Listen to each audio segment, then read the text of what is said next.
السلام عليكم ورحمة الله وبركاته. أعزائي الأفلامنجية في كل مكان، وحشتوني جدا جدا جدا. النهاردة بالشكل الجديد اللي انتوا شايفينه قدامكم ده، والنور اللي لسه هينور في رمضان، دي حاجات 70 أو 75% من كل حاجة أنا عايز أوريها لكم في الأوضة الجديدة. إن شاء الله في رمضان هتشوفوا 100%، والإضاءة هتكون اختلفت تماما. أتمنى تكون الحاجة دي تليق بيكم وتليق بالنظر اللي انتوا بتحبوه وتليق بكل حاجة انتوا حابينها. يا رب يا رب تعجبكم. النهاردة هنتكلم عن الحلقة الخامسة من مسلسل البيك بلندر، واللي احنا عارفين إن هو بيتكون من 6 حلقات، والنهارده كانت الحلقة اللي قبل الاخيره. زي ما شفنا في الحلقه الرابعه اللي فاتت ان ارثر اخو تومي رجع للمجد بتاعه ورجع للقوه بتاعته اللي كان فيها في الاجزاء اللي فاتت. وزي ما شفنا ان بنت تومي اللي هي روبي ماتت، وتومي خلاص حياته اتشقلبت. وشفنا الاتفاقات اللي بين جاك نيلسون واللي بين تومي. فعايزين بسرعه كده نشوف الحلقه الخامسه اللي نزلت النهارده بتتكلم عن ايه. فيلا بينا نتفرج على الحلقه الخامسه ونشوف رد فعل الحلقه الخامسه كان ايه.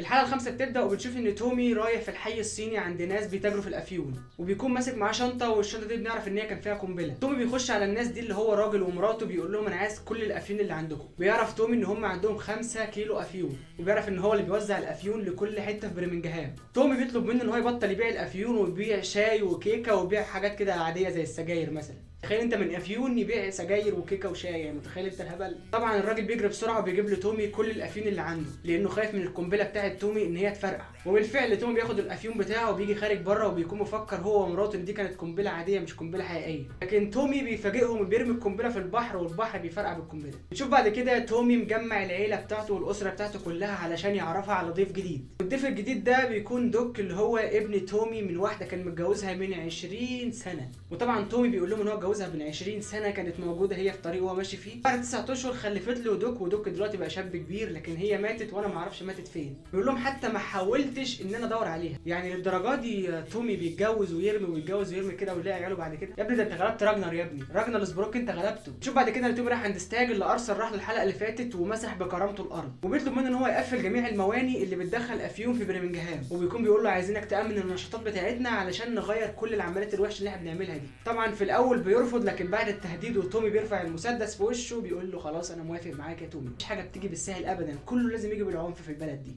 بعد كده بنشوف ارثر شيلبي اخو تومي قاعد في المكتب بتاعه في المحانه بتاعته، وبيجي له مشكله وبيقول له ان الحاكم بتاع المسابقه اللي احنا بنخش فيها مش راضي يخلينا نكسب المسابقه دي. طبعا ارثر بيتعصب جدا، ولما الحاكم بيجي له بيعرض عليه رشوه فلوس وبيقول له انت هتكسبنا المسابقه دي. لكن طبعا بيكون رافض في الاول ان هو يكسبهم المسابقه دي، لكن طبعا انتوا عارفين ارثر بيعمل ايه. ارثر بيقول له مش كل حاجه هتكون بالضرب، وطبعا الحاكم ده بيتفق معاه ان كل حاجه مش هتكون بالضرب. لكن طبعا ارثر بيتفق مع بيلي اللي هو عضو جديد في عيله شيلبي، وبيقول له يا بيلي انت عمرك قتلت حد قبل كده؟ فبيلي بيقول له لا. فقال له مبروك فرصتك جات لك يا ابن اللعيبه. وبيدي لبيلي حبله وبيقول لبيلي اقتل الراجل ده، وبيروح جاي خانق الراجل ده ويفضل يخنق يخنق يخنق، وبيلي ايده تترعش لحد ما بيقضي عليه. ده كابل مش حبل، يعني انا ما بخنقش حد.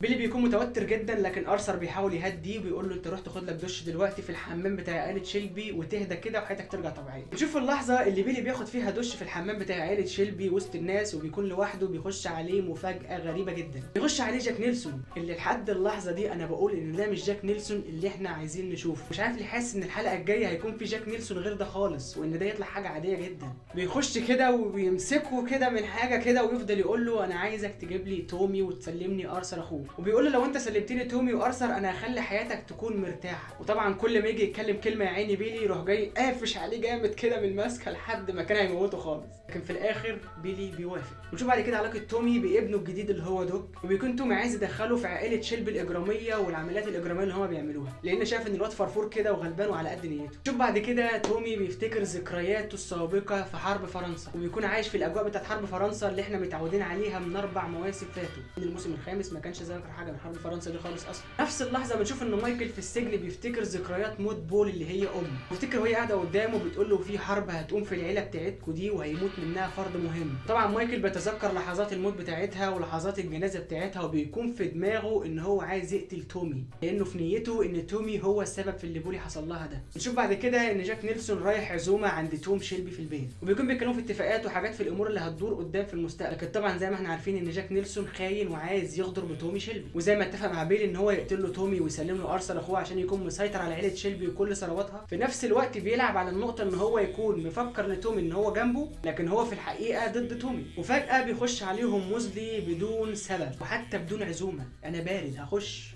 بيخش موزلي وبيقعد يتكلم هو ومراته مع تومي، وبتكون ليزا مرات تومي قاعده معاهم في الترابيزه. طبعا مرات موزلي بتقول لها انا وصلت للي انا كنت عايزاه مع تومي وكنت حابه اعمل كده من اول يوم شفته فيه. طبعا انتوا فاهمين قصدها ايه. طبعا ليزا مرات تومي بتتضايق جدا من اللي حصل وبتقوم جايه قايمه سايباهم وماشيه. تومي بيكون في قمه غضب وبيكون متضايق جدا جدا جدا، لكن انتوا عارفين ان تومي كتومي بيفضل ساكت كده لكن من جواه قايد نار. موزلي بيقول له احنا اسفين على اللي حصل ده دلوقتي، لكن انت المفروض تدور لك على زوجه تانية تكون مهتمه بيك وتكون عارفه حياتك اللي فاتت وحياتك اللي جايه تكون عامله ازاي، تكون مستحقاك يعني من الاخر. ويفضلوا بقى يتريقوا على تومي بقى ويجروا الشكل تومي لحد ما احنا بنتوقع لحظه كلنا كنا عارفين ان هي تحصل. تومي بيقوم وبيروح جاي رايح علشان يصب كوبايه من الحاجات اللي كان بطل يشربها. الحاجات اللي كان بطل يشربها دي مش هنقول اسمها علشان شهر رمضان الكريم، بس اكيد انتوا عارفينها، اللي هو بدلها بقى يشرب ميه. طبعا دي حاجه تومي كان قال عليها لو هو رجع لها تاني هيكون مدمر جدا وما بيبصش قدامه. وتومي قال ان هو لما بطل شرب الحاجات دي عقله رجع له وبيكون بيفكر بحكمه اكتر. اكيد سبب لجوء تومي للقطه دي وان هو يشرب قدامهم كده وهو بيتكلم ان تومي ناوي على شر في الحلقه الجايه اللي هي الحلقه الاخيره اللي مدتها هتكون ساعه ونص. وبالفعل تومي بيقول انا مفيش حد يستحق ان هو يكون في حياتي لان انا وحش على كل الناس، وبيقول لهم انا مكاني هنا وسطكم، شري هو نفس شركم،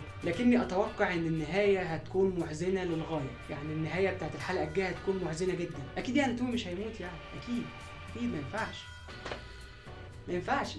بنشوف بعد كده ان مايكل قاعد في السجن وبيفتكر اللحظات المؤثره اللي فاتت على حياته كلها زي ما احنا عارفين. بنشوف ان مساعد جاك نيلسون دخل لمايكل في عز الساعه والتلج ده كله، بيقول له انا جاي عشان اخرجك بامر من جاك نيلسون لكن عندي ليك سؤال واحد بس. مايكل بيقول له انا عارف واستشرت بول. بيقول له ده بول ماتت. بيقول له لا، ما انا استشرتها رغم ان هي ميته وانا موافق على اللي انتوا عايزينه. هخرج من هنا وهقتل تومي شيلبي.